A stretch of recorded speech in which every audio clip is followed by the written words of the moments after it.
Jadi saya cuma ada 3 detik cuma sebelum ditembak, kira-kira apa yang mesti saya jawab? Jawaban saya adalah latihan beban. Konsisten ya Mas ya? Iya, hati-hati dengan ego lifting, ego running, bahkan sekarang ini ada namanya ego fasting. Kita nggak mau kelaparan akan arti dan makna, jadi gunain olahraga sebagai sebuah metode. Bayangkan ketika kita punya mindset yang salah, posesi, prestasi, dan reputasi yang sebanyak apapun, tapi kita selalu merasa kurang, hidupnya kan hampa gitu. Kalau saya ditanya misalnya, saya punya cita-cita tinggi, mau jadi juara, iya, saya bukan hanya cuma mau jadi juara dalam olahraga, saya mau jadi juara dalam hal kesehatan. Oke, selamat datang di Peak Talk bersama saya Adriano Giovanni. Sahabat-sahabat, ini momen yang sangat istimewa karena di saat ini saya kehadiran seorang legenda di dunia olahraga, di dunia kesehatan. Beliau dikenal sebagai inspirator hidup sehat. Nah, pokoknya seputaran tema-tema ini nggak ada top of mind kecuali beliau ini, Mas Aderay. Halo, Wah, Mas selamat datang Adriano. Mas Aderay. Makasih Mas Adriano. Senang sekali bisa Ya. menghadirkan Mas Aderay dan tentu saja banyak nih teman-teman menantikan juga karena selalu penuh dengan insight-insight yang membuat tergerak untuk rajin olahraga. Dan salah satunya saya Mas Ade. Iya, iya. Mas Ade, Makasih. ini langsung ke pertanyaan pertama nih. Iya. Sejak pandemi mungkin 4-5 tahun terakhir nih banyak olahraga-olahraga yang hype. Orang jadi rajin lari, marak di jalanan, sepedahan, terus ada banyak olahraga-olahraga yang lain. Nah, ini pasti bagus banget. Tapi saya teringat tuh Mas Ade pada mengatakan bahwa fokus kepada esensinya sehat. Betul, betul. Di luar itu ada atribut-atribut tren segala macam. Nah, ini gimana Mas Ade menyeimbangkan, menjaga bahwa kita tuh olahraga untuk sehat loh. Jadi jangan sampai malah efeknya bukan tidak sehat atau jadi malah vibe-vibe yang negatif. Gimana Mas Ade? Ya, jadi memang ada istilah mengatakan kelaparan terbesar bukan akan makanan atau kehausan akan minuman, tapi kelaparan akan arti dan makna. Jadi ada istilah mengatakan janganlah kamu terperangkap di dalam sebuah substansi atau sebuah peran, tapi dalam sebuah metode atau sebuah peran, tapi lupa memahami substansi atau esensinya. Nah, jadi kalau kita berbicara olahraga, ngatur pola makan, saya mau plant-based diet, atau saya mau jadi vegetarian, atau saya mau jadi carnivore, atau misalnya saya mau jadi anak lari, saya mau jadi anak pedal gitu ya, zaman sekarang gitu ya.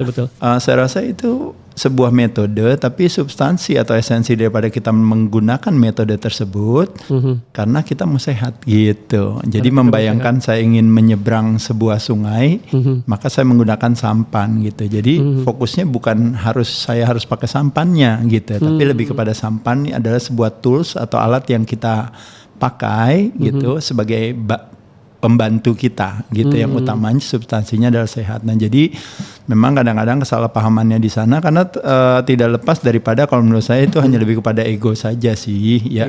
Kalau dalam latihan beban, kalau anak-anak fitness ada namanya istilahnya ego lifting. Jadi dalam men-challenge diri untuk angkat. Ya, bukan. Ego lifting itu artinya, jadi tujuan latihan beban kan sebenarnya berharap supaya kalau kita ototnya banyak, kita punya toleransi terhadap glukos itu menjadi lebih baik. Betul. Gara-gara ototnya kencang, tulangnya jadi kuat. Gara-gara ototnya banyak, kita punya the largest site of glucose disposal, tempat pembuangan gula terbesar. Dan banyak hal kebaikan-kebaikan daripada punya otot yang banyak. Tapi pada saat latihan malah kita punya ego untuk mau mengangkat bebannya yang paling berat, karena akhirnya dengan mengangkat beban yang paling berat akhirnya menjadi sebuah signifikansi bagi kita terhadap orang lain. Makanya kenapa ada istilah yang mengatakan garis tipis antara yang namanya signifikansi dan kontribusi. Jadi kontribusi itu buat kebaikan diri kita, signifikansi apa kata orang terhadap kita. Makanya kenapa tadi saya katakan tadi, hati-hati dengan ego lifting, ego running, bahkan sekarang ini ada namanya ego fasting gitu. Jadi tujuan daripada fasting adalah untuk supaya biar sehat, tapi sekarang malah adu berlomba-lomba sama teman-temannya, kamu udah berapa jam fastingnya? Oh, saya udah 24 jam, oh saya 36, oh saya 48, oh saya 72 gitu ya. Jadi berlomba-lomba ingin dipandang sebagai orang sehat, tapi lupa menyadari bahwa tujuannya lebih kepada kontribusi untuk sehat. Makanya tadi saya katakan tadi, garis tipis antara ingin dipandang sebagai orang baik, atau emang mau melakukan sesuatu hal yang baik, ingin dipandang sebagai orang sehat atau emang mau melakukan segala sesuatunya untuk sehat. Jadi kalau untuk sehat buat diri sendiri itu namanya kontribusi. Betul. Tapi ingin dipandang oleh orang lain itu namanya signifikansi. Kalau ditanya salah apa enggak, ya nggak salah. Atau kalau nggak salah, tapi apa efek jadi yang tidak baiknya untuk diri kita? Ada nggak efek negatifnya? Contoh gini Real Mas, banyak sahabat-sahabat di sini mereka kerja ngantor, terus pulang kerja katakanlah nge-gym, pulang kerja lari dan yang lain tadi pedal atau di weekendnya. Nah sejak di titik apa kita bisa punya awareness bahwa wah ini kayaknya udah keluar dari esensi nih, ini udah lebih Ya, kepada ketika- tadi ke ego-egonya. Ya nggak apa-apa, tapi itu kan sekali lagi memang pada akhirnya yang namanya sebuah investasi kan nanti kan kita dapatkannya kan apresiasi ya, konsekuensinya itu kan apresiasinya Betul, nanti apa. betul. Kalau saya invest di emas, saya invest di properti, saya invest di apalagi zaman sekarang misalnya Bitcoin atau apa Bitcoin, gitu ya. Tentu kan ada satu indikator yang menjadi evaluasi bagi kita untuk bilang bahwa Ya, itu investasi ini baik atau tidak. Apa indikatornya Mas? Indikatornya ya itu tadi, kualitas kesehatannya menjadi lebih bagus, performanya menjadi lebih baik gitu ya. Kayak hari ini kan kita ngomongin performa dalam kerja. Betul. Apakah saya juga punya performa dalam hal pola perilaku saya dalam hal ini kesehatan saya, yang tadinya saya jadi lemes sekarang jadi lebih kuat, yang tadinya cepet capek sekarang jadi tidak mudah lemah, yang tadinya mungkin sedikit-sedikit pusing sekarang udah nggak pusing lagi, yang tadinya sakit pinggangnya hilang, yang tadinya misalnya apapun juga, termasuk juga bicara soal dulu celananya nomornya 38 sekarang akhirnya jadi nomor 32. Ini dia saya di Mas Adi. Ya, jadi lebih kepada kalau memang hasilnya itu mengikuti daripada apa yang kita investasikan, ya berarti kan kita on the right track. Tapi kebalikan yang ketika kita terperangkap di dalam sebuah peran, sibuk dengan yang penting adalah lebih kepada menjalankan ego kitanya, nanti terakhirnya yang sering terjadi kan adalah contoh misalnya, Iya. oh saya pas latihan beban ngangkat, saya mau ngangkatnya yang paling berat karena saya mau impress others, ingin mengimpress others, orang lain kan. Tapi yang ada kan cedera saya. Ketika cedera pertanyaannya akhirnya besoknya jadi saya bisa latihan nggak bisa kan, sakit. Tapi cedera gara-gara itu. Lalu banyak orang yang lari juga. Dulu lari tujuannya hanya untuk supaya biar bisa kurus atau bisa sehat. Jalan aja 1 kilo aja udah ngos-ngosan. Akhirnya bukan cuma jalan 1 kilo, bisa lari 1 kilo. Bukan hanya bisa lari 1 kilo, tapi bisa lari 5 kilo. Bukan hanya lari 5 kilo, ternyata bisa lari 10 kilo. Dan bahkan sudah pernah ikut half marathon 21 kilo dan bahkan 42 kilo. Sekarang kepengennya mengumpulkan semua mulai dari Berlin, Tokyo, Sydney dan kawan-kawan gitu ya si Iya, medalinya. Nah tapi pada saat berfokus kepada egonya ingin menyelesaikan itu semua, ya di satu sisi kalau dilakukan dengan cara yang baik dan benar kan bagus. Tapi yang ada taunya malah kelelahan, overtraining, under recovering, bahkan cedera gitu ya karena memaksakan dirinya dan akhirnya harus sakit dan akhirnya harus berhenti dari olahraganya. Akhirnya balik lagi ke square one kembali, di mana yang tadinya tujuannya tadinya nggak pernah gerak akhirnya jadi olahraga, tapi gara-gara ikut olahraga akhirnya dibalikin lagi ke posisi yang semula. Bukan hal yang bijaksana. Makanya kenapa saya katakan tadi kita nggak mau kelaparan akan arti dan makna. Jadi gunain olahraga sebagai sebuah metode. Metode ya. Gunain yang namanya diet atau apapun juga itu adalah metode. Tapi substansinya adalah lebih kepada arti dan makna kenapa kita melakukan hal tersebut. Ya, nah Mas Adi berarti kalau tadi nih katakanlah kita bisa menjadi aware bahwa nih puasa puasa sehat pada esensinya. Tapi ketika dia tadi over atau berlebih atau terjebak kepada metode atau cara, katakan kita nggak mau posting nih, memang kita tujuannya betul-betul hanya untuk itu, tapi pengen men-challenge sendiri, gimana tetap kita? Nggak apa-apa, kalau itu kan nggak masalah kan, yang masalah tahu ya? juga kita kan sebenarnya. Itu nggak apa ya? Iya, Kan tadi jadi misalnya- kalau tadi ditanya misalnya apa salahnya menjadi signifikansi, nggak salah. Cuma membayangkan ada satu teori tentang yang namanya 6 kebutuhan manusia. Salah satu kebutuhan manusia itu adalah ingin dihargai dan dihormati. Betul. Tapi di sisi lain juga ada kebutuhan manusia lainnya yang mungkin seiring dengan perjalanan hidup kita, mungkin nanti semakin lebih dewasa, lebih bijaksana, keinginannya justru memberi atau berbagi. Hubungannya apa Atau Mas? memberikan legacy. Nah itu tadi yang saya katakan tadi, ketika saya memposting perilaku saya di sosial media, mungkin kalau kita buat satu investigasi sebenarnya kenapa saya melakukan hal tersebut. Karena saya ingin dihargai orang sebagai saya orang yang sehat. Dan itu tadi oke-oke saja. Ya nggak apa-apa, karena kan memang kebutuhannya adalah Untuk keinginan itu. ingin memenuhi kebutuhan nomor 3 daripada yang namanya 6 human needs tadi, yaitu adalah keinginan ingin dipandang sebagai orang sehat. saya setiap ulang tahun ceritanya saya pergi ke panti asuhan untuk memberikan kebaikan bagi anak-anak tersebut. Anak-anak tersebut mendapatkan kebaikannya, tapi saya kan kumpulin semua tim sosial media saya, videografer semua harus ngeliput saya memberikan kebaikan pada anak itu gitu. Nah pada saat itu sebenarnya kalau kita buat satu investigasi, kita sebenarnya ingin dipandang sebagai orang baik. Betul. Tapi apakah kebaikan itu ada manfaatnya bagi anak-anak itu? Ya Tetap iya. ada juga ya. Tapi sekarang pertanyaannya yang bisa menjawab itu adalah saya ingin dipandang sebagai orang baik atau saya ingin berbuat baik bagi anak-anak itu, yang bisa menjawab kita. Nah itu berarti benar-benar sangat personal Mas ya. Iya, Artinya jadi nggak salah dua-duanya nggak salah. Cuma memang yang satu kita sedang mengisi kebutuhan kita ingin dihargai orang lain, yang satu saya sedang mengisi kebutuhan saya ingin berkontribusi memberikan kebaikan pada orang lain gitu. Jadi dua hal yang berbeda. Oke, baru ngeh nih bahwa tadi ketika bicara tentang signifikansi lalu juga bicara tentang esensi, ini akhirnya semua yang menjadi alarmnya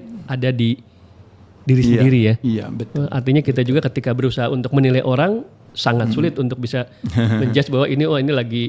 Ya karena apa kata orang tentang kita itu kadang-kadang menjadi sesuatu yang penting bagi sebagian orang gitu ya. Makanya makanya kenapa ada istilah yang namanya kalau dari kata ego everything good is outside itu terbagi atas 3 definisi. Saya adalah apa yang saya punya, posesi, saya adalah apa yang saya lakukan, prestasi, dan saya adalah apa yang orang katakan tentang saya itu yang namanya reputasi. Nah jadi I am what I have itu artinya semakin saya punya lebih banyak posesi, saya merasa lebih sukses. Yang kedua I am what I do, itu prestasi. Semakin saya banyak karya saya dan sebagainya, saya merasa diri saya lebih sukses.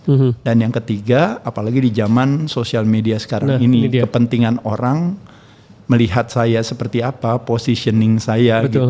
Apalagi kalau di dalam dunia ngomongin sales atau marketing itu, seolah-olah persepsi lebih penting daripada kualitas gitu, daripada quality gitu. Jadi yang penting itu yang mau disampaikan kepada orang ya bebas-bebas aja seperti saya katakan tadi. Tapi balik lagi kalau kita mau belajar itu yang disebut dengan namanya si ego kita gitu. Nah karena apalagi when it comes to reputasi itu sesungguhnya is not located on us, tapi it's located on others.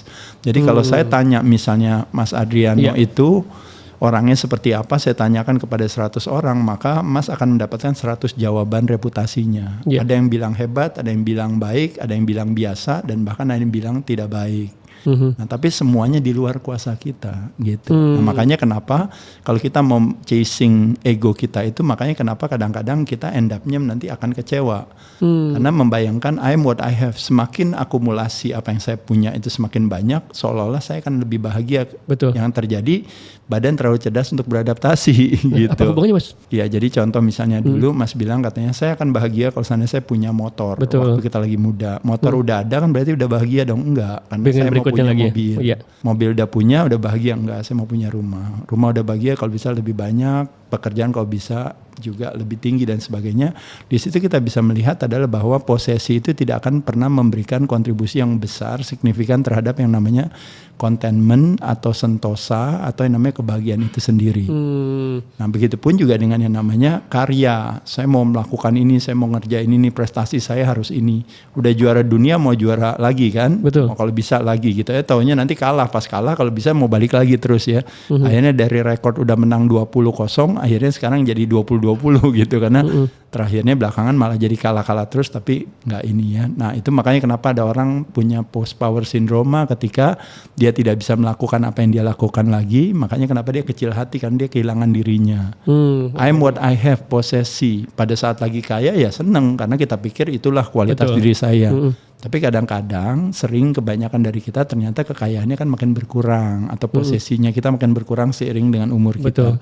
Nah pada saat itu dia kehilangan jati dirinya juga. Lalu yang terakhir ya itu tadi ketika kita menyerahkan nilai diri kita itu kita serahkan kepada orang lain. Apalagi sekarang udah ada yang lebih keren namanya insight gitu ya. Jadi nilai diri saya tergantung daripada subscriber, daripada followers, daripada likes, daripada views dan sebagainya, ya silahkan saja gitu ya. Tapi balik lagi, hal tersebut menurut saya berbicara yang namanya everything good is outside itu ya mesti hati-hati aja gitu. Karena end up-nya akan menjadi sebuah kekecewaan. Makanya kenapa ada istilah yang mengatakan bahwa rumus daripada bahagia itu kontribusi material itu hanya cuma 6-12%. Sisanya 88% terbagi atas kontribusi dari satu mindset, set point in our brain, cara pandang kita. Ternyata kontribusinya hampir 48% terhadap kebahagiaan kita. Dan 40% adalah yang disebut dengan namanya voluntary choices. Keputusan yang kita ambil hari ini yang akan mendekatkan kita pada bahagia maupun pada apapun juga. Misalnya kita bilang saya mau sehat, saya mau sejahtera. Nah itu ternyata kontribusinya 40%. Makanya kenapa itu peran aksi sebagai sebuah implementasi daripada apa yang kita pahami. Makanya pada istilah yang mengatakan bahwa ilmu pengetahuan itu adalah sebuah kekuatan, tapi kekuatannya sesungguhnya adalah ketika ilmu pengetahuan itu diaplikasikan. Nah jadi aplikasi daripada sebuah pengetahuan itu yang disebut yang namanya voluntary choices. Itu kontribusinya hampir 40%. Kenapa I'm what I have, I'm what I do, I'm what other people thinks of me itu, atau posesi saya, prestasi dan reputasi itu, kenapa kontribusinya ya 6-12%? Saya bilang tadi gitu, karena manusia itu terlalu cerdas buat beradaptasi. Jadi mau seapapun yang kita punya, pasti rasanya pasti selalu begitu kita udah adaptasi, pasti rasanya kurang. Nah tapi ketika kita punya mindset cara pandang yang baik, kekayaan sesungguhnya katanya orang bilang, di satu sisi bersyukur gak punya kaya akan harta dan benda ya bersyukur. Tapi kekayaan sesungguhnya adalah akan rasa bersyukur yang tinggi gitu. Yang namanya kesabaran, pemaafan dan sebagainya. Nah ketika kita punya perasaan itu, dengan posisi prestasi kita dan reputasi yang terbatas, yang hampir sebagian besar semua orang nih teman-teman yang mendengarkan ini, hampir sebagian besar juga semuanya biasa-biasa aja kalau dalam hal itu. Betul. Tapi rasa bersyukur yang tinggi itu kita bisa miliki hanya dengan merubah cara pandang tadi kita. Mindset itu ya, makanya kenapa saya katakan rumus ini sebenarnya memberikan satu penguatan hati buat kita, karena kita semua ternyata punya kesempatan untuk bahagia. Wah, cakep. Tapi dalam dunia yang materialistik dikatakan enggak, karena kita semua dianggap loser. Hanya kita nanti yang sukses nanti menjadi pejabat atau menjadi orang terkenal atau punya follower yang banyak atau mungkin punya perusahaan yang besar, itu baru yang dianggap sukses kan gitu. Tapi pada kenyataannya adalah bayangkan ketika kita punya mindset yang salah, posesi, prestasi dan reputasi yang sebanyak apapun, tapi kita selalu merasa kurang, hidupnya kan hampa gitu. Nah, jadi disinilah yang mau saya katakan adalah bahwa sebenarnya teman-teman nggak pernah boleh kecil hati gitu. Bahwa yang namanya kadang-kadang kebahagiaan itu sebenarnya lebih kepada cara pandang kita. Apa yang terjadi bukanlah yang sesungguhnya terjadi, tapi tergantung kita memberikan arti dan makna terhadap kejadian tersebut kan gitu. Makanya kenapa change the way you look at things and the things you look at will change. Anda ingin merubah dunia, dunia nggak berubah buat Anda. Anda ingin merubah misalnya apa di Indonesia, mau kepengen seperti apa, Indonesia nggak akan berubah buat kita. Anda ingin merubah perilaku teman kita sendiri aja, perilaku teman kita nggak akan berubah buat kita. Tapi apa yang bisa kita lakukan? Kalau kita berbicara taking ownership atau taking responsibility terhadap situasi itu, yaitu adalah rubah cara pandang kita terhadap dunia, rubah cara pandang kita terhadap Indonesia, rubah cara pandang kita terhadap perilaku teman kita tadi yang mungkin kita nggak suka. Ketika kita pilih opsi cara pandang yang menguatkan hati, pada saat itu juga seketika perilaku teman kita, Indonesia dan dunia berubah di mata kita. Wah, keren banget. Mas. Change the way we look at things and the things we look at will change. Betul. Nah, Mas Ade, ini yang Mas Ade sampaikan ini benar-benar, wah pasti nih teman-teman banyak banget dapat insight. Nah, saya tertarik untuk mengkombinasikan ya antara Mas Ade sebagai atlet yang juara nasional, juara dunia, sekarang juga sebagai top influencer dengan berbagai macam tadi reputasi, prestasi. Nah ini gimana Mas kalau untuk teman-teman yang bekerja, tentu punya harapan juga dia berprestasi, naik karir, yang penjualan orang sales achievementnya meningkat. Di satu sisi ketika dia katakanlah nggak tercapai, dia tetap bersyukur, tidak merasa kecil hati, tapi tetap vibe-nya itu positif. Nih gimana Pak? Ya sebenarnya tadi ada kalau vibe-nya pasrah, bersyukur, ini kadang-kadang suka bias nih Mas. Banyak orang atau tinggal gini Mas Ade, ini statement yang paling lazim nih. Udah makanya jangan tinggi-tinggi cita-citanya. Ntar kalau nggak tercapai sakit hati. Kebalikan justru. Gimana cara meracik ini bahwa tetap aja Mas Ade kan jadi juara tertentu, level tertentu. Nah gimana pada saat nggak tercapai tetap dia baik-baik saja, bahagia. Silakan Mas Ade. Ya jadi sebenarnya banyak angle-nya ya kalau kita lihat itu angle-nya tuh sebenarnya banyak tergantung kita mau memaknainya dari sisi apa gitu. Kayak contohnya misalnya batu yang diasah terus-menerus akhirnya menjadi berlian. Itu kan artinya menunjukkan sebuah konsistensi yang terus-menerus nanti pasti akan ada hasilnya. Tapi what is the definition of insanity? Melakukan segala sesuatu yang sama terus-menerus mengharapkan hasilnya yang berbeda. Betul. Nah jadi kan kita mau ambil angle-nya yang di mana silahkan gitu. Jadi ibarat kayak sebuah semboyan atau sebuah quotes atau sebuah informasi yang ada, teman-teman boleh ambil dari angle yang mana gitu. Mau mengambil angle daripada stupidity ya bisa. Gila lo, batu diasah terus menerus dari dulu juga diasah nggak jadi apa, tetap jadi batu. Tapi asah terus lama-lama kok ternyata jadi berlian. Nah tapi kalau kita mau memakai itu dari sudut pandang yang berbeda, di mana bahwa kamu usaha gagal terus, ini gagal terus, lo lakuin itu terus nggak pernah mau belajar itu terus lo lakuin terus menerus tiap hari begitu terus mau sampai kapan kan gitu. Nah jadi bisa dari angle itu juga jadi akhirnya itu yang namanya stupidity atau insanity. Nah tapi balik lagi seperti saya katakan, pinternya kita gitu untuk melihat segala hal itu, setiap kejadian itu kita jadikan sebagai apa sih lesson to learn-nya itu gitu. Jadi kayak tadi misalnya kayak saya bilang pasrah atau misalnya ikhlas. Itu sebenarnya hanya lebih kepada kita tidak mau terjadi yang namanya perlawanan hati di dalam diri kita karena badan terlalu cerdas untuk dibohongi. Karena arsitek sistem kekebalan tubuh kita itu palang pintunya itu ada central nervous system, persepsi mempengaruhi instruksi. Membayangkan kita mengasosiasikan yang namanya mulai dari pekerjaan, keluarga, hubungan, membayangkan Indonesia, politiknya, ekonominya sebagai sebuah ancaman. Wajar gak kalau badannya itu ibaratnya akhirnya mengaktifasi stress response, makanya nggak akan terjadi tumbuh dan kembang, makanya imunitasnya turun gitu. Karena segala produksi apapun juga termasuk secara hormonal tidak terselenggara. Gara-gara kita mentalitasnya versus konflik dan perang. Nah tapi kebalikannya, balik lagi saya katakan tadi, ada istilah yang mengatakan adalah bahwa intention adalah is a desire with no attachment. Artinya apa? Itikat adalah hasrat tanpa pamrih. Maksudnya gimana tuh? Itu maksudnya saya katakan tadi, kamu harus tetap punya itikat dulu. Pasti, pengen. Tapi kenapa tidak punya pamrih? Karena kita bilang tadi, istilahnya kenapa saya harus menggantungkan hasil. Ada istilah yang mengatakan do not attach to the fruit of your action. Itu salah satu nasihat orang tua dari zaman dulu. Jangan istilahnya pamrih terhadap buah daripada aksi kita. Kita jalanin aja aksi kita dengan senang hati, bermanfaat bagi diri kita dan orang lain, percaya nanti buahnya datang sendiri. Itu yang disebut namanya filosofi ekor kucing. Tapi menjaga juga Mas Adi, bahwa memang kita punya etikat tuh, pengen mencapai ini, mencapai itu. Contohnya yang gampang yang saya lakukan aja, ibaratnya saya kan senang latihan. Kan? Betul. Saya kan punya etikat satu saat misalnya nanti mau jadi juara atau apa ya oke gitu. Tapi kalau seandainya Dek nanti kamu nggak jadi juara, apakah kamu berhenti latihan? Ya saya enggak, karena saya senang kan latihannya. Apakah nanti kalau kamu nggak jadi juara, apakah kamu akan juga berhenti pola hidup sehatnya? Enggak kan, pola hidup sehat kan saya yang tetap dapatkan. Ibarat kayak medali, ibarat kayak namanya piala, itu hanya sebuah konfirmasi aja dari luar sana. Saya punya keberanian untuk tidak perlu menjadi seorang pengecut dengan mengatakan saya butuh piala dan medali untuk membuat satu konfirmasi kepada diri saya bahwa saya harus melakukan itu. Nah, poin dari cerita ini yang tadi saya katakan tadi. Seekor kucing kecil berputar-putar sedang mengejar ekornya. Dari kejauhan kucing tua menghampiri dan bertanya, wahai anak muda kamu lagi ngapain? Saya ngejar ekor saya. Kenapa kamu ngejar ekor kamu? Karena di sekolah saya diajarkan hal tersebut. Memang kamu sekolah apa? Saya sekolah filsafat kucing. Di sekolah filsafat kucing diajarkan dua hal. Yang paling utama dari seekor kucing adalah kebahagiaan. Yang kebahagiaan itu letaknya ada di ekor kita. Makanya kenapa dari tadi saya kejar terus ekor saya berharap. Nah ini pamrih namanya kan, saya berharap kalau seandainya saya dapatkan ekor saya maka kebahagiaan akan menjadi milik saya selamanya. Nah secara logika kita tahu kalau seandainya kita kejar ekor kita tuh nggak akan pernah dapetin, jadi nggak dapet. Nah kucing tua itu berkata, saya mungkin besarnya di gang dan mungkin tidak pernah sekolah di sekolah filsafat kucing. Tapi saya tahu memang yang paling utama dari seekor kucing adalah kebahagiaan, dan kebahagiaan itu letaknya memang ada di ekor kita. Tapi saya tahu kita nggak akan pernah bisa dapetin, adik, dia bilang ke situ, ke anak muda itu. Tapi apa sih yang bisa kita lakukan? Yang bisa kita lakukan adalah yang pertama, melakukan segala sesuatunya dengan senang hati.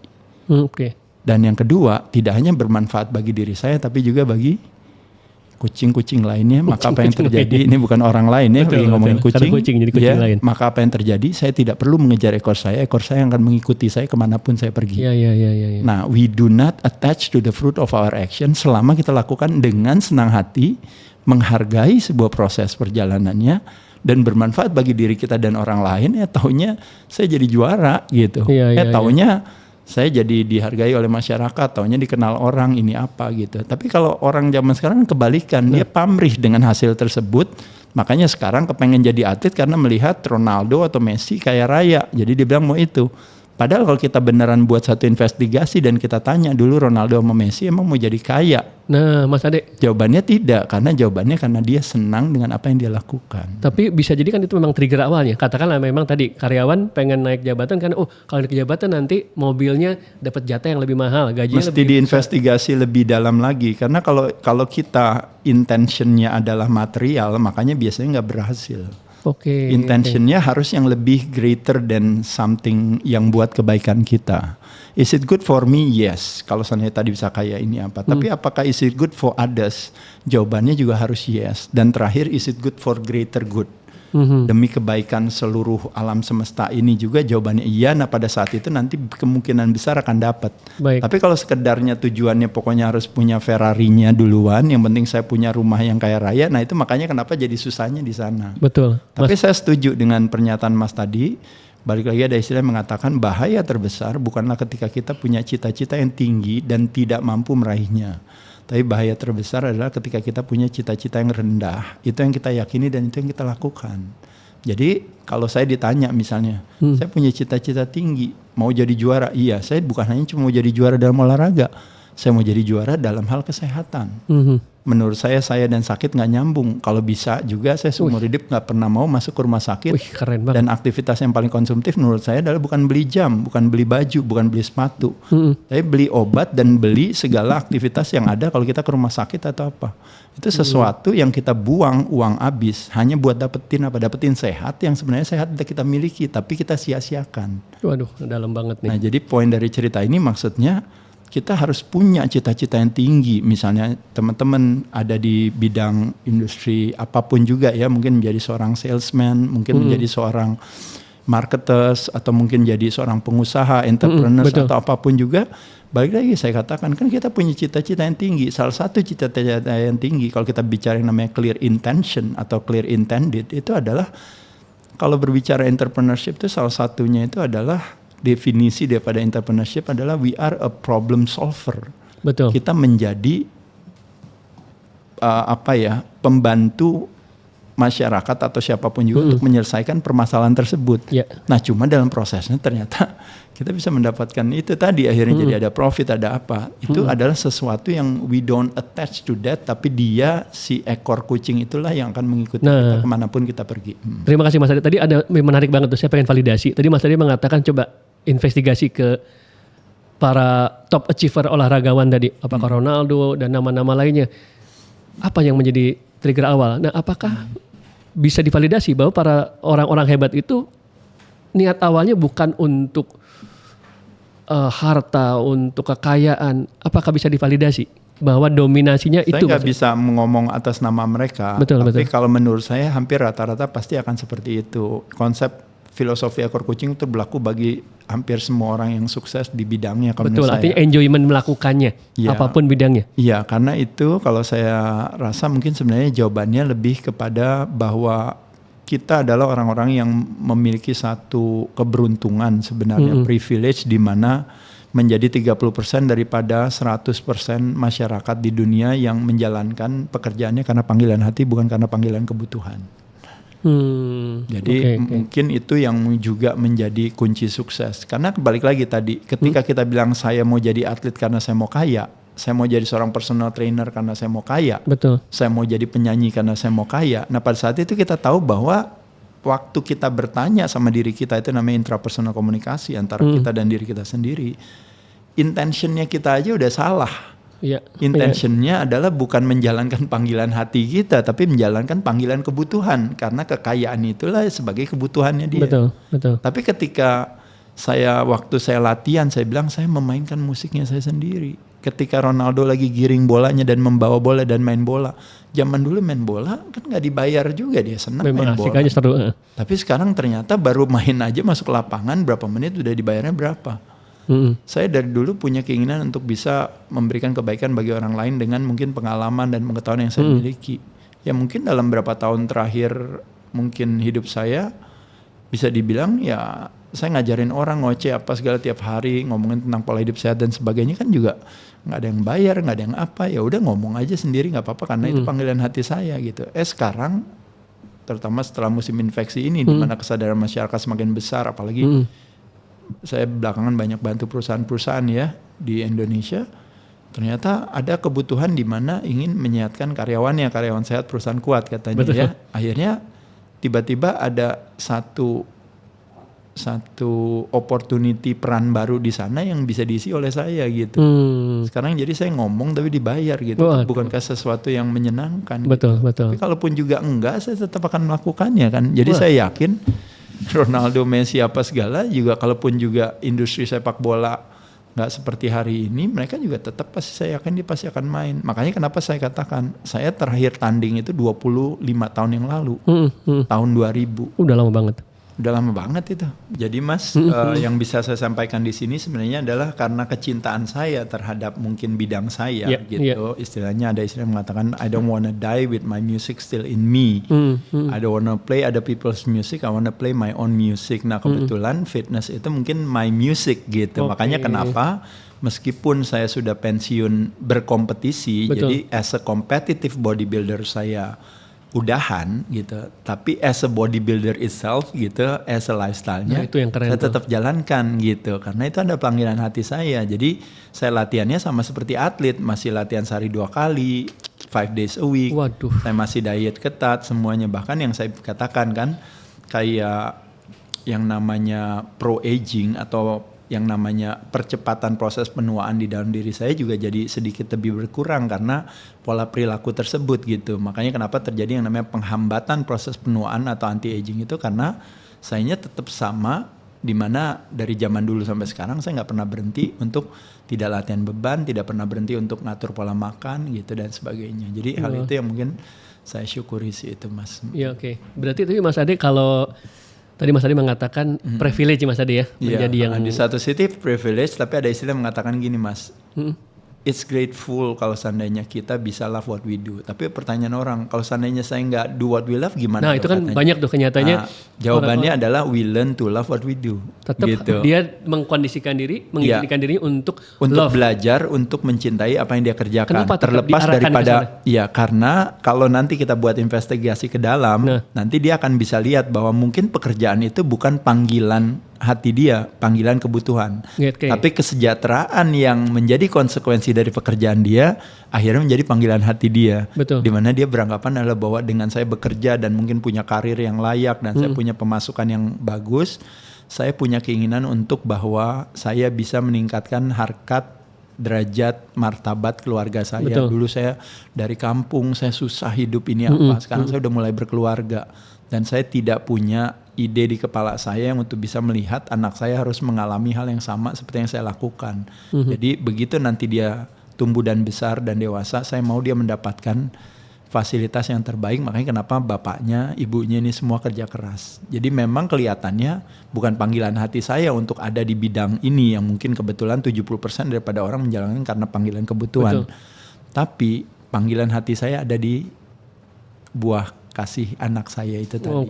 Makanya hal itulah yang makanya kenapa I decide to learn to love what we do. Gitu. Wah ini keren banget Mas Ade. Kenapa? Karena memang banyak juga akhirnya menjadi di era-era sebelumnya kan, wah kalau kita mencari passion kita, itu yang memang yang bisa kita lakukan. Nah tadi kan mayoritas orang ternyata tidak di situasi bahkan passion, itu. kata passion sekarang kan jadi underrated juga karena akhirnya orang bilang nggak penting passion, jadi balikin lagi gara-gara melihat banyak orang yang passionate dengan bidangnya tapi nggak ada hasil secara finansial. Betul. Ketika misalnya hobinya cuma nyanyi aja, hobinya cuma main musik aja, hobinya cuma berkesenian, hobinya cuma olahraga ya, buktinya lihat tuh hidupnya susah kan gitu kan banyak orang. Benar. Nah itu jadi dipatahkan lagi di sana. Betul. Tapi maksud saya ya itu tadi, kalau saya seandainya boleh membela mereka ya, tapi paling enggak dia nggak tumor sama cancer gitu.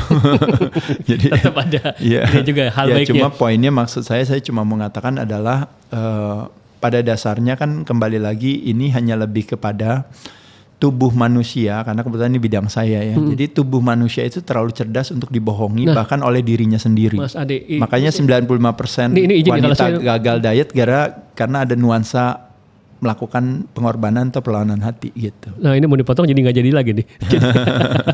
Tapi balik lagi tadi pengen waktu Mas Ade tadi 3 kali mengulang tuh tubuh kita terlalu cerdas, Betul. dan seterusnya. Apa hubungannya dengan bahwa ketika kita tadi ada kata-kata apakah ini ada hubungannya? Ya kita walaupun tidak passion kita, tapi kita mau achieve karena dorongan panggilan kebutuhan, tetap kita harus mencintai. Iya, karena itu tadi selama ada intention di balik itu yang ternyata, karena intention kita untuk membuat anak kita sejahtera, dan kalau nanti anak kita sejahtera dia bisa bermanfaat bagi dirinya dan orang lain, itu kan berarti kan intentionnya kan bagus sekali. Is it good for me? Yes. Is it good for my son? Yes. Is it good for greater good? Yes. Tiga-tiganya yes. Makanya kenapa we attract what we are. Makanya jalannya nanti ada. Tapi ketika kita bilang saya mau ngapain, saya mau punya rumah yang gede, yang ini saya tunjukin sama orang-orang daerah, saya lihat nih gue yang paling kaya dari semua, nggak ada pernah ada orang dari kampung gue sekaya gue. Nah itu mungkin jadi agak sulit di sana gitu. Terlepas daripada mungkin bisa mereka dapatkan, tapi is it good for you? Yes. Is it good for others? Probably not. Is it good for greater good? Probably juga not juga. Itu nah makanya kenapa checklist itulah yang nanti akhirnya, makanya kenapa akhirnya banyak orang istilahnya stay on top tapi lonely, stay on top tapi ini apa, karena jawabannya kan kalau yang namanya, kalau orang bilang kayaknya kegembiraan atau kebahagiaan level 1 kan memang semuanya buat diri dia sendiri. Tapi ketika level itu semakin bertambah atau kitanya semakin meningkat levelnya, naik kelasnya, kita akan menyadari adalah bahwa ternyata kebahagiaan yang sesungguhnya adalah ketika kita bisa berbagi kebahagiaan buat orang lain kan gitu. Tapi ya itu tadi kan, makanya in the morning of our life, di dalam kehidupan kita yang awal ya mungkin nggak tahu ya sampai orang 30, 40, 50 tahun mungkin di awalnya katanya kita memang berfokus kepada yang namanya 3 daripada 6 kebutuhan manusia itu yang menjadi prioritas, yaitu adalah kebutuhan certainty, kepastian, kebutuhan excitement in life, uncertainty atau adventurous, dan ketiga kebutuhan akan love and connection, dan keempat kebutuhan akan signifikansi, dihargai orang lain. Nah itu 4 kebutuhan pertama itu yang selalu menjadi prioritas pada saat dimana in the morning of our life gitu. Tapi ketika kita nanti seiring dengan kedewasaan kita, kebijaksanaan dan kesabaran kita, we are starting gitu to enter the evening of our life. In the evening of our life, ceritanya mendadak berubah. Yang tadinya besar pada saat in the morning, when we are entering the evening, mendadak menjadi mengecil. Yang tadinya penting menjadi berkurang pentingnya. Dan pada saat dimana in the morning of our life, pada saat itu kita anggap sebagai kebenaran yang utama, when we are entering the evening of our life is become a lie, menjadi kebohongan belaka. Apa maksudnya Mas Ade?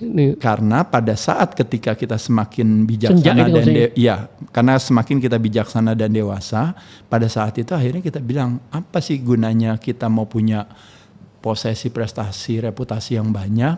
Apa gunanya saya mau mendapatkan cinta dari semua mungkin lawan jenis saya, atau misalnya apa gunanya saya bisa mendapatkan kehormatan yang setinggi-tingginya sebagai dewan yang terhormat atau orang yang terhormat atau apapun juga. Kalau pada kenyataannya kan when we are entering the evening of our life, kita menyadari bahwa ternyata kebutuhan yang kita menjadi prioritas saat itu akhirnya adalah kebutuhan untuk apa? Kebutuhan untuk tumbuh dan kembang, self development ke dalam diri sendiri, untuk punya kekayaan akan arti dan makna. Dan juga adalah kebutuhan untuk legacy, kontribusi, berbagi. Karena kita bilang hidup kita mau sampai kapan sih kayak gini? Masa sibuknya hanya buat diri sendiri? Datang gak bawa apa-apa, nanti pulang juga gak bawa apa-apa, tapi sibuknya berakumulasi. Nah disinilah yang menjadi, menurut saya yang menjadi satu kesalahpahaman dalam hidup tuh. Tapi ya salahnya kita sendiri karena kita hidup di dunia materialistik. Nah itu lagi Mas Ade gitu. Tapi Mas Ade, kalau Mas Ade akan menyarankan gak gitu? Bahwa itu kan fase yang normal ya, tadi di fase-fase hidup. Sesuatu yang bijaksana atau baik nggak bahwa orang berpikir saya mau langsung ada percepatan untuk di fase tadi dikatakanlah bijaksana. Ya kebijaksanaan kan nggak bisa dipercepat kan, kebijaksanaan itu kan harus diraih gitu. Artinya percepatannya dengan dia melakukan lebih banyak aksi dibandingkan orang seusianya sehingga dia menemukan itu, atau memang itu ya kalau dia baru lahir dia udah bijaksana kenapa enggak? Banyak juga kan. Jadi kalau saya pikir everybody have their own journey. Kita nggak punya masing-masing dengan fasenya. Iya dong. Iya nggak bisa dipaksakan. Karena kalau saya melihat sebagai awam kan melihat Mas Ade, berarti kalau tadi Mas Ade selesai berkarir secara profesional atlet udah 25 tahun yang lalu, berarti saya mengasumsikan, katakanlah melabel, berarti Mas Ade di atas rata-rata menemukan kebijaksanaannya sejak saya lihat konten Mas Ade sekitar 2010 di satu media yang sering saya pakai di sesi-sesi motivasi. Udah mirip kayak sekarang ngomongnya. Iya. Gimana tuh Mas? Ya sebenarnya kalau saya hanya lebih kepada mungkin Percepatan nih Mas Ade. enggak, sebenarnya hanya lebih kepada kayak shifting kayak apa ya, kayak saya shifting terhadap human needs saya gitu loh. Jadi kalau dulu memang kan keinginannya kan kalau bisa ya kaya, kalau bisa punya ini, kalau bisa apa kata orang tuh penting, kalau bisa apa karya saya, kalau bisa juara di sini, juara di situ, punya ini, punya itu kan gitu kan. Dan Betul. itu satu hal yang wajar sih menurut saya. Cuma memang pada saat seiring dengan perjalanan itu, ketika saya mendengarkan diri saya sendiri, saya ngerasa kenapa semuanya bisa terselenggara tapi kebahagiaan dan ketenangan hati saya nggak dapatkan gitu loh. Makanya kenapa disitulah saya mencoba untuk mencari ke dalam gitu. Apa sih gitu. Awalnya saya salah paham karena saya pikir jangan-jangan posisi saya mengkurang. Jangan-jangan prestasi saya memang kurang. Oke. Atau jangan-jangan reputasi saya memang nggak sebaik yang saya harapkan. Nah makanya kenapa saya akan ngotot balik lagi ke sana gitu. Tapi ternyata seiring dengan perjalanan itu saya menyadari bahwa ternyata ya kayak tadi salah satu mengenal rumus happiness tadi gitu. Dimana bahwa set point in our brain, set point in my brain itu kontribusinya lebih gede. Betul. Dibandingkan dengan apa yang saya mau punya, apa yang saya mau lakukan. Pada saat itu kan saya jadi mendapatkan satu pencerahan baru gitu. Oh ternyata benar juga ya, nggak seperti itu adanya gitu. Dan pelan-pelan dengan seiring dengan belajar ya lama-lama akhirnya saya bisa merasa bahwa I'm on the right track itu. Tapi memang awalnya itu pasti hampir dari satu hal yang sederhana sih biasanya, apakah kita punya kejujuran terhadap diri sendiri. Dulu saya di umur 36 tahun gitu. Pertanyaan saya sama diri saya yang gampang aja, am I happy atau enggak gitu aja. Padahal kan saya kalau boleh dibilang saya cukup dikenal banyak orang. Oh, sangat tuh. Ya saya nggak miskin-miskin amat lah gitu ya, sukses aja biasa gitu ya, tapi kalau kaya udah pasti enggak. Cuma poin saya pada saat itu saya merasa saya nggak happy sama diri saya. Nah waktu saya nggak happy sama diri saya bertanya lagi sama diri saya, kenapa kamu nggak happy dek gitu. Nah pada saat itulah beruntung atau bersyukur ketika waktu saya grow up kecil itu kan saya kan berada di dalam lingkungan yang baik, oleh orang tua yang baik, diajarkan juga ini apa, akhirnya saya menemukan jawaban itu, yaitu adalah jangan-jangan saya salah paham.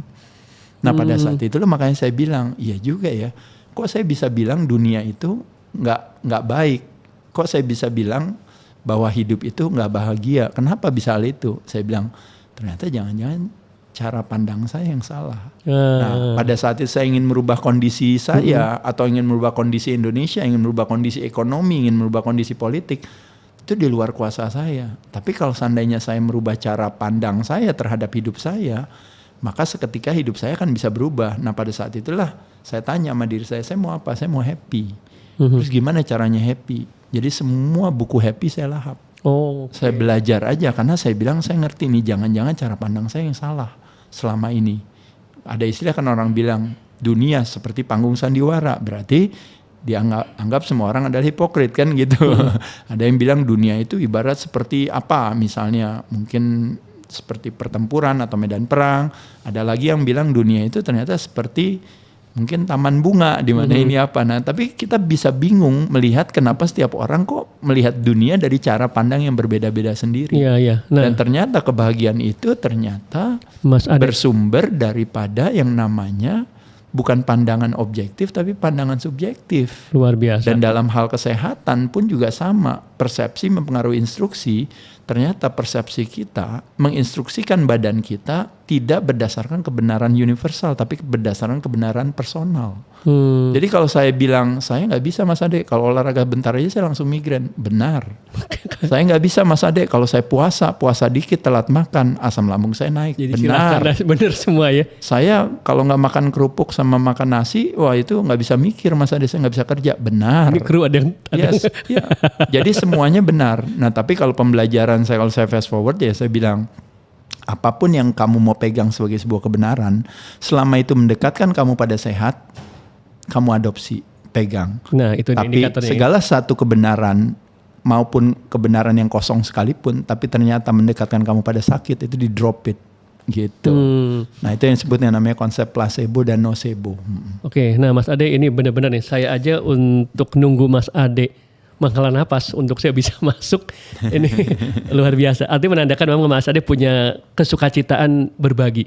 Nah, yang menarik tadi ketika Mas Ade mengatakan di umur 36 mendapatkan suatu pertanyaan ke diri sendiri, lalu dikaitkan dengan bahwa saya dibesarkan dalam suatu asuh keluarga yang begini-begini. Nah, ini kan artinya juga lagi-lagi privilege ya Mas Ade. Privilege artinya gini, bahwa ada bisa jadi mungkin ini buat saya, buat teman-teman yang sudah memiliki putra-putri, lalu pentingnya menjaga input yang ada di pikiran kita, karena itu yang akan nanti jadi, oh ternyata dulu mungkin apa yang dikatakan orang tua, apa yang saya tonton. Maka pertanyaan Mas Ade, betulkah penting menjaga apa yang masuk ke pikiran kita lewat apapun, lewat pertemanan, lewat sosial media, karena itu akan menjadi tadi Mas Ade akan bisa seperti tadi reflektif karena input-inputnya melahirkan trigger itu. Tapi bisa jadi orang di situasi yang sama tidak akan terpikir ada trigger itu karena inputnya memang nggak akan menggiring ke situ. Nah, gimana Mas Ade? Ya jadi sebenarnya jawabannya banyak kalau dalam hal itu. Jadi jawaban pertama saya yang gampang aja yaitu adalah nasib daripada sebuah sel bukan tergantung daripada inti sel tapi tergantung daripada dinding sel. Artinya lingkungan atau environment. Oke. Nah makanya kenapa tadi kalau kita berada di dalam environment yang baik pasti akan jadi lebih mudah. Tapi pertanyaan kedua adalah kalau seandainya environmentnya begitu buruk dan mungkin latar belakang kita nggak punya privilege, mungkin keluarga yang layak atau apa, mungkin kita coming from a broken home atau dan sebagainya, oh berarti kita nggak bisa juga dong. Tidak bisa juga menyalahkan hal tersebut. Kenapa? Karena jawabannya balik lagi, it's not about yang namanya genetic determinisme, tapi yang disebut dengan namanya epigenetic control. Nah, apa maksudnya Mas Ade? Artinya go beyond genetics, artinya go beyond environment. Kalaupun juga suasananya juga misalnya orang tua kita bukan orang yang pintar, orang tua kita bukan orang yang sejahtera, ini apa? Berarti saya udah pasti gagal. Jawabannya enggak. Betul. Karena apa? Karena istilahnya you can go beyond that genetics maksudnya. Jadi istilahnya makanya kenapa ada istilah orang bilang talent 1%, 99% kerja keras dan kerja cerdas, kan maksudnya itu. Nah jadi makanya kenapa saya bisa katakan, tapi kalau ditanya, tapi kalau talent dan potensi itu kan bagus, ada, bisa berpengaruh. Jawabannya iya. Betul. Orang yang mau pinter bergaulah sama lingkungan pinter, orang yang mau sehat bergaulah sama lingkungan sehat, orang yang mau alim bergaulah sama lingkungan alim. Bukankah benar itu? Ya benar juga gitu, karena ternyata lingkungan mempengaruhi nasib daripada sebuah sel. Itu salah satu buku daripada Biology of Belief Dr. Bruce Lipton kan ngomongin kayak gitu.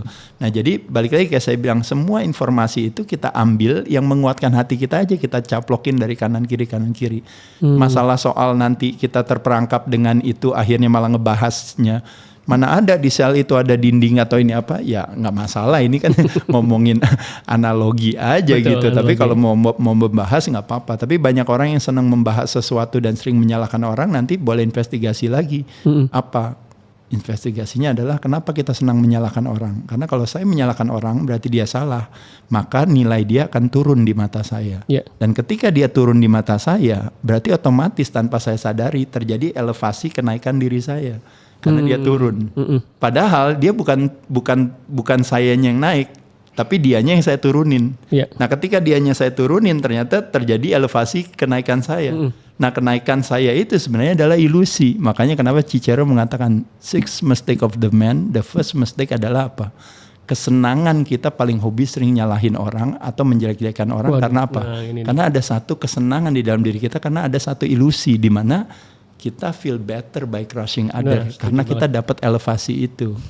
Ini gitu. Nah, makanya kenapa jadi saya bilang kalau ada orang akhirnya jadi sibuk nyalahin ini nyalahin itu, saya bilang mungkin banyak orang yang struggling to be right ya karena memang ada kebutuhan ingin dihargainya yang masih kurang bagi dia. Gitu. Reminder nih buat teman-teman sering banget nih nyalahin atasan, nyalahin gaji, nyalahin produknya nggak bagus.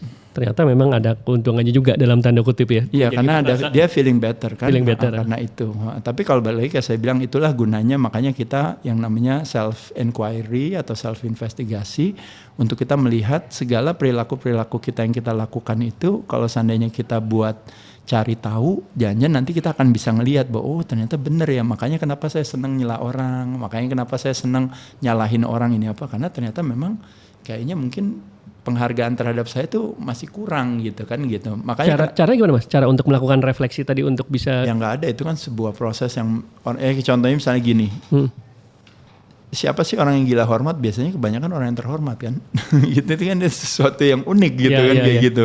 Orang yang justru nggak terhormat malah nggak gila hormat kan gitu. Tapi orang yang selama ini malah dihormati oleh kita ini apa gitu kan. Makanya kenapa? Karena sudah menikmati feel dihormati. Ya itu tadi, makanya saya bilang karena dibombardir dengan puja-puji kan. Kayak contohnya misalnya saya punya follower yang banyak gitu. Setiap hari komennya itu selalu kebaikan-kebaikan keren, kan. Mas Ade, luar biasa. Keren ini apa. Sekali waktu ada naysayer atau haters kan. Mungkin ngomong apa yang jelek ini apa. Kita tersinggung kan. Jadi kayaknya unik gitu. Ribuan orang memuja-puji kita nggak kasih dia perhatian. Tapi giliran ada 5 orang, 10 orang jelekin kita, wah kita bisa. Bahkan kalau bisa sama si sama influencernya itu bisa didatengin itu ke rumahnya. jadi apa yang kita focusing, that's where the energy flows. Kita lupa berfokus kepada rasa bersyukur dan kebaikan yang kita dapatkan gitu, tapi malah kita berfokus pada what's missing in our life. Ya, jadi kalau saya pribadi lebih kepada saya senang belajar mengamati gitu perilaku-perilaku orang untuk saya jadikan sebagai pembelajaran bagi diri saya sendiri, karena itu jadi refleksi bagi saya gitu, karena oh jangan-jangan saya gitu juga ya, ini apa gitu. Jadi itu sesuatu yang menyenangkan dengan kita belajar untuk mau sedikit memahami diri sendiri dan juga menghargai sebuah keheningan dan kesepian.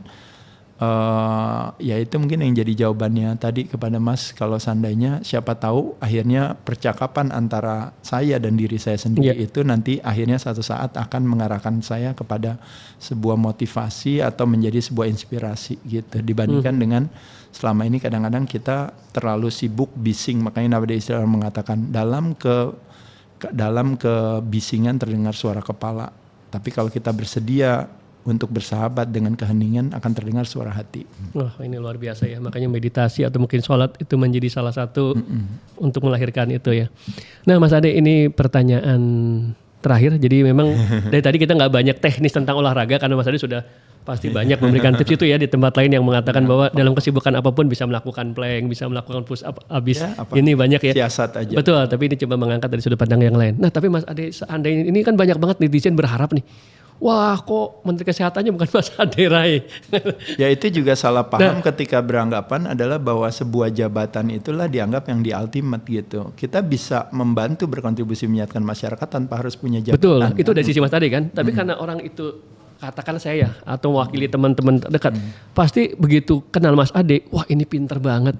Ini saya nanti pengen ngobrol tapi belakang layar lah. Tapi seandainya Mas Ade dapat amanah suatu waktu jadi Menteri Kesehatan. Kalau Mas Ade sih pasti bisa bersiar lewat cara apapun ya. Kalau saya, Mas Ade satu kebijakan pertama yang akan dilakukan apa? Ini saya makanya pengen Mas Ade udah gak bisa nolak lah pokoknya harus.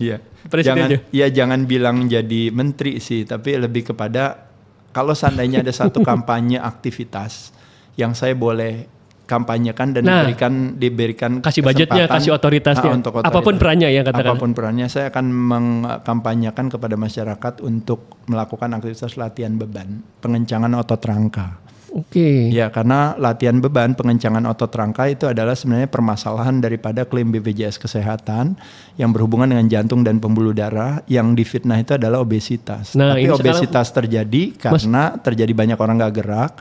Kenapa orang gak gerak? Karena tulangnya sakit. Kenapa tulangnya sakit? Karena ototnya hilang.